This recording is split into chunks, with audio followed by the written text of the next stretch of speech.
Today's video is part 3 of the rolling pin Nutcracker Santa. I'm going to show you how I painted this guy. Welcome to the Grumpy Old Guy Wood Carving Studio. Let's get started. I've decided to use acrylics again. I was thinking about doing oil paint, but I don't know how long it's going to take for that to dry. I'm going to have to experiment with that before I try that.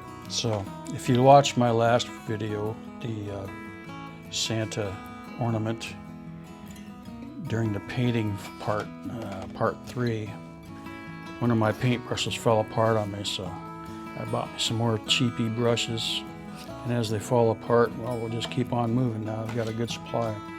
I've also got my cheap acrylic paints, a water container, and again a variety of brushes. For the palette, I'm just using wax paper. Actually, this is freezer paper, but you use wax paper, aluminum foil, heavy-duty paper where it won't soak through and stain your wood, bench top or tabletop, and that's pretty much all we really need.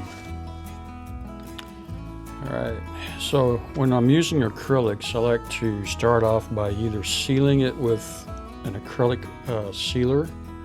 You can get it at the craft and hobby shop along with your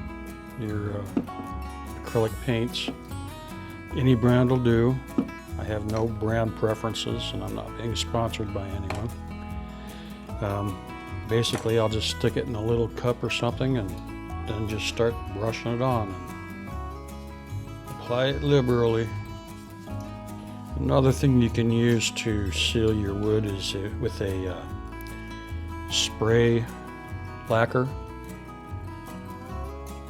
I'll often use that, but today I'm going to use the brush on wood sealer.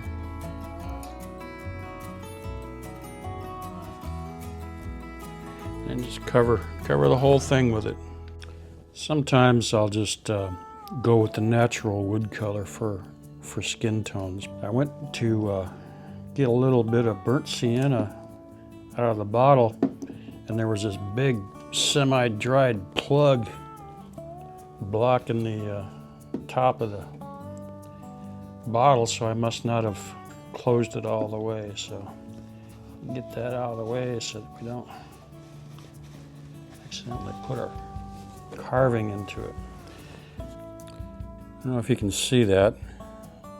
Yeah, just take a brush with paint on it and then brush it across there, and then take the other one and dab at the edges there so that it doesn't form a solid line, and then just brush across there again, dab with the other brush, and then again on that side. So that'll dry a little bit darker, and it'll look like he's got a little bit of been out in the cold for a while. I got blush on his cheeks and on the tip of his nose. Thing I'm going to do is take some white, more white. Well, I've got plenty of white right there, but I'm going to do his eyes next. I'll do the whites of his eyes, and then I'll do the interior later. Right now I'm trying to deal with some pizza dough. I'm in the coming up on the second fold, and then I can let it sit for a few hours. Tuesdays, well, this is Thursday. I actually bake on Saturdays, but I have something to do on Saturday mornings, so I had to shift my schedule. I start 2 days early. I pull the starter out of the refrigerator and feed it a couple of times on the first day. The second day when I do the morning feeding, I'll take a part of that starter that was going to be discarded, and I'll set it aside for pizza dough. And then I have pizza dough on the second day, and then tomorrow morning I'll bake the bread. So I'll mix the dough for that this evening and let it sit overnight before I put it in the refrigerator. So after I get through with the pizza dough here in a minute or two, then I'll come back and paint the whites of his eyes. Pizza dough is taken care of, and I can let it sit for a few hours. I went ahead and put in some whites, but I have to do a second coat, second layer, because the white's so transparent. Next part of the eye I'm going to work on is the iris. I think it's the iris. It's the big It's going to be the big bluer part on the outside. So let me do that and I'll come back because I can't talk and paint at the same time. So I had to put 2 layers on and match them, make sure they're pretty close to the same size. And then my hands aren't as steady as they used to be, so I had to do a little touch up on the white because I messed up a little too far on one end. For the eyes, besides the white, I've used it's an ocean reef blue. You can use any blue you want. This is my medium color. This was for the iris. I'd take a darker blue and put that just across the very top of the iris to make it look like it's a shadow from his brow. And then after that, I'm going to use a blissful blue plus a touch of white, and I'll show you what that's for here in a minute. Let me do the midnight blue for the shadow. Just take it. You're not going to be able to see this, but if I turn it that way, I won't be able to do it, but I'll show you when I'm done. Just take and touch right across the top of it.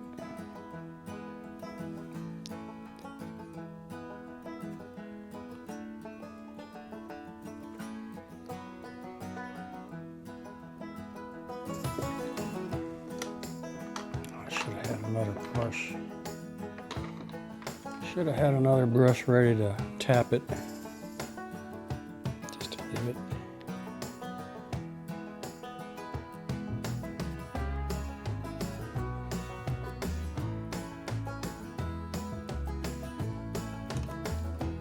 Basically, it just looks like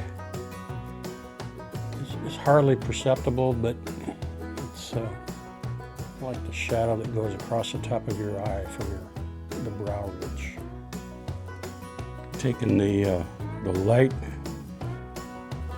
lightest blue with a touch of white, and I put kind of just a thin layer on part of the eye, and you'll see what that does here in a second. And I use black for the pupil. My hands are pretty shaky, but you can see, I don't know if you can see it or not, but the black, the little light colored blue is kind of peeking out from behind the pupils.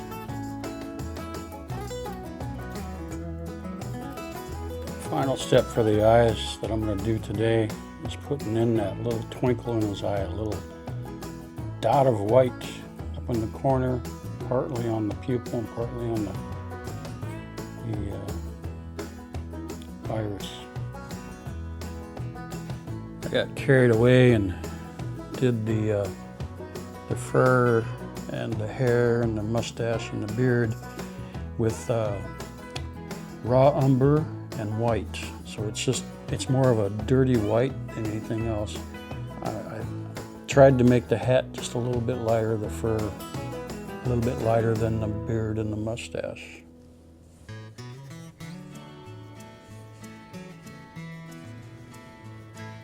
In the beard and the mustache and the hair, I've taken some white and raw umber and made it a little bit darker than I did for the beard. And I went around the edges and in some of the valleys of the hair and the beard and the mustache to try to give it a little bit of definition in there, like a little depth. Next, I'm going to take a stencil brush and dry brush some pure white across the tops of the peaks on the beard, the mustache, and everywhere else that's white trim, the fur, all of that. Let's see how that goes. So if you're unfamiliar with dry brushing, you take your little stiff bristle brush, like I said, I've got a stencil brush, and you load up the bristles and then wipe as much of it off as you can so that you just got, you if you brush it across your thumb, you just got a little trace. And you can't see that. So you just get a little, and then just brush it across the high points.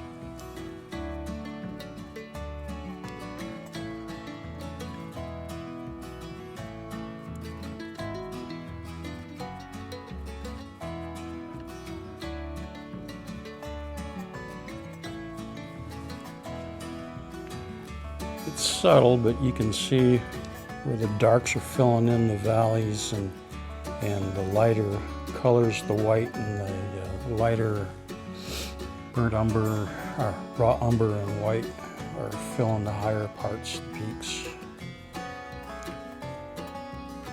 And then I also brushed across the fur on the hat. I need to get the trim on the coat and into the sleeves.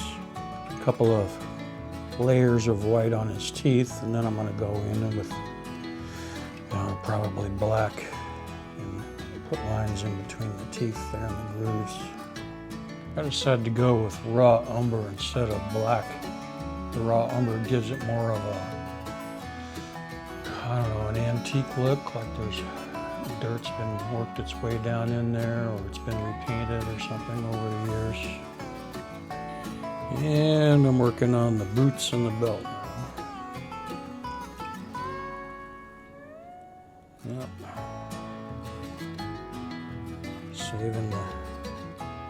Saving all the red for last. Probably going to paint these upper and lower pieces gold. I'll do that last. Alright, boots and belt. I think I'll do is mittens green. On the mittens, I used the light green and then a darker green to go around the edges and next to the cuff, and then used a second brush to dab away at it. So just do a little bit of dark and then dab away at it to make it look like it's blending in a little bit. And that gives it a little bit more depth. For the hat, the coat, and the pants, which are going to be all red, I've got 3 different colors, or different shades of red. I've got my light shade is Georgia Clay. Again, use whatever you want, whatever you can get a hold of. Just have 3 different shades, a light, a medium, and a dark. You know, this time I used my medium instead of my light, where I was supposed to use the medium. The medium, I'm using a tomato red. You can use tomato spice, you can use fire engine red, Santa red, whatever you want to use, it doesn't matter. And for the dark, for the shadows and edges, I'm using black cherry. Again, I'll paint the medium on, and then I'll go around the edges with the black cherry and dab away at it with a second brush so that it doesn't leave a hard line. I'm going to try to look like it's blending in. And then the lighter color, because I've got all these ridges, I don't sand my carvings, I've got all these knife cuts. I'll use the stencil pen brush again and dry brush lightly over the top with the lighter color, and it'll bring out these ridges and make it look like it's a little worn. I'm sitting down in my chair because my back is killing me. I need a little back support, so I'll paint a little bit, and then when I get ready to do the edges with the second brush, then I'll show you how to do that. Got to thinking about it, and I'm going to have to do the 2-brush fade trick with the first layer, because you can paint along here, and by the time you get done with that, then that'll dry and you've got a hard edge. And then when you get down here, then you have to contend with another hard edge so that you can paint the rest of it. So I guess it's just good to go ahead and start doing it now. Take the red, and I only go short distances.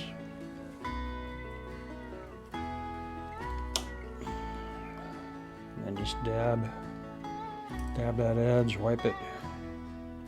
Gotta be quick though, because it'll dry on you.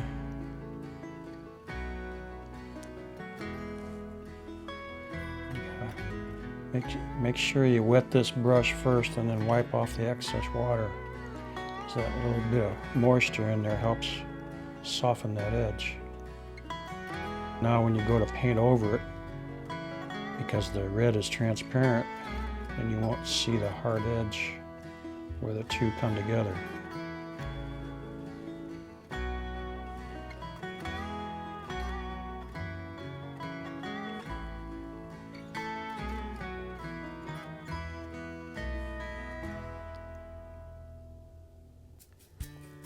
Soften that out as much as you can. All right, and then just keep on doing that. This is just the medium red that I've got on here now. My tastes have changed. I used to just take and slather on a couple of different layers, and it always turned out looking really plasticky. With the wood sealer and just putting a thin layer across there, I like it. It gives it more of a rustic or vintage look, an older piece of wood that may have been handled roughly by kids over the years, stored improperly or whatever, hung on the tree and the cats have played with it. I don't know. Like I say, my tastes have changed. I'm kind of liking this look now. So I'll let that dry. I'll go on to the coat and the pants, and then I'll come back and start doing the shadow parts. The thing I wanted to point out was with that using two brushes and dabbing away at the hard edges. Now when I painted this section here and then this section here all the way around, and that was dry when I came back and did this middle section, and you can't tell where the three parts meet each other. That's why you do the dabbing. If you're only going to do one layer and you don't want those hard edges to show up, that's what you need to do. I've got the first layer of red. Well, I'm only going to put one layer, but I've got the first part of the red done. That's the medium coat. And next I'm going to take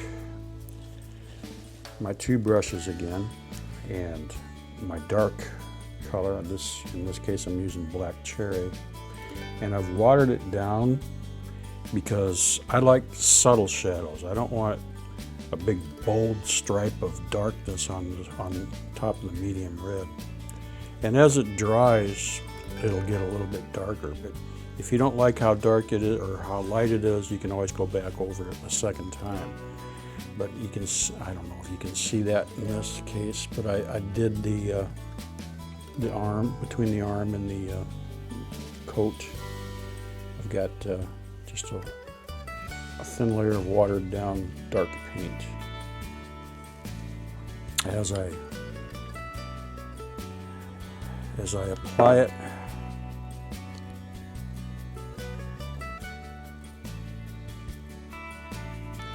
and take the second brush and just gently dab at it so that it removes that hard edge.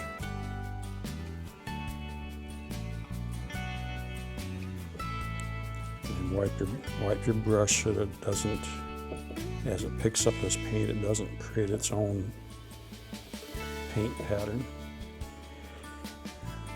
And that's, so it's, I know it's hard to see, but it's subtle, but it adds a little bit more depth to your painting or your carving. I know this takes extra time, but I'm not in any rush. I want my carvings to stand out from other people's. If you don't want to do it, don't do it. This is just how I've developed my style over the years. I don't know, I think I mentioned in the last video where I was painting the Santa ornament that because I just used to slather on the paint, and it always turned out so plasticky looking.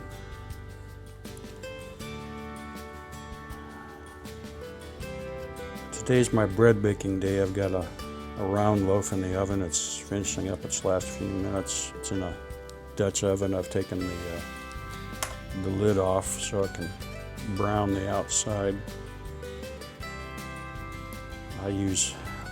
I mill my own wheat and bake my bread. And in this one, I'm trying just adding some raisins to it. So I'm making raisin bread. No cinnamon, just raisins. I can always add cinnamon later if I want to put it on with the butter.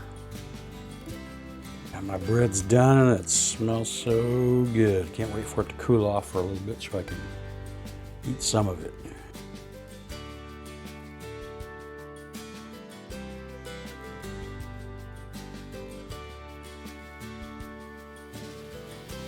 My last step now is to paint the handles on both ends with this metallic gold colored paint.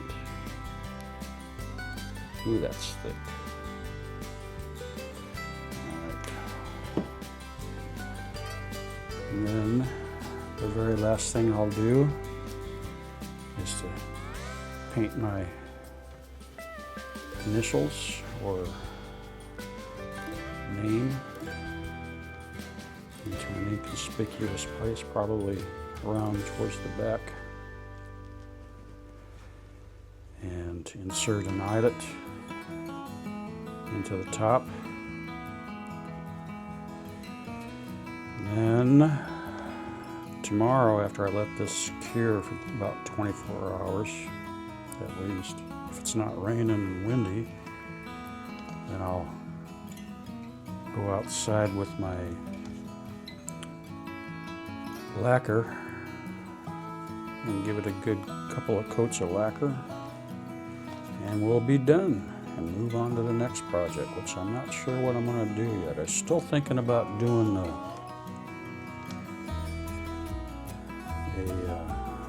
marionette puppet,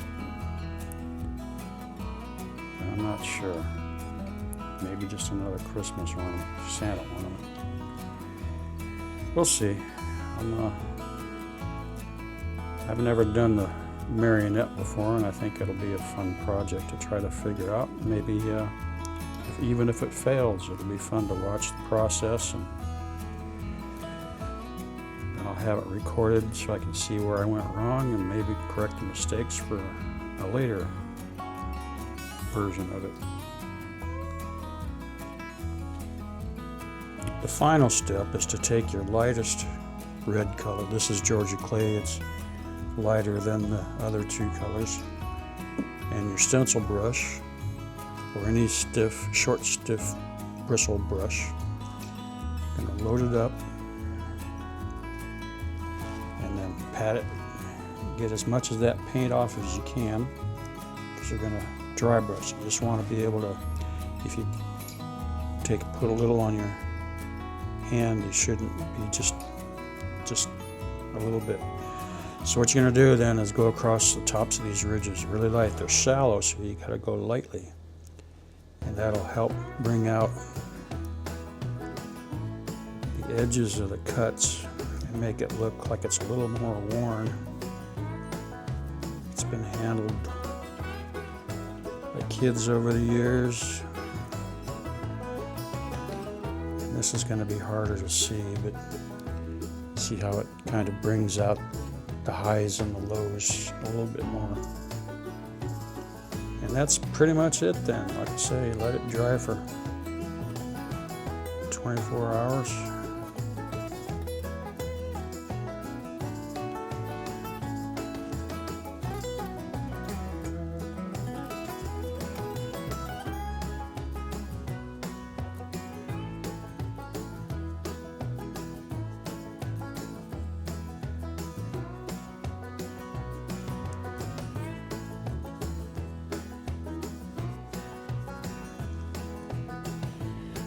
And there he is. You see how the darker red has created a little bit more depth and dimension between all the different elements. So the only thing left to do now is to take him outside after 24 hours, let the paint cure. And if it's not raining or windy, then I can spray him with lacquer and be all done. Now, get off my lawn.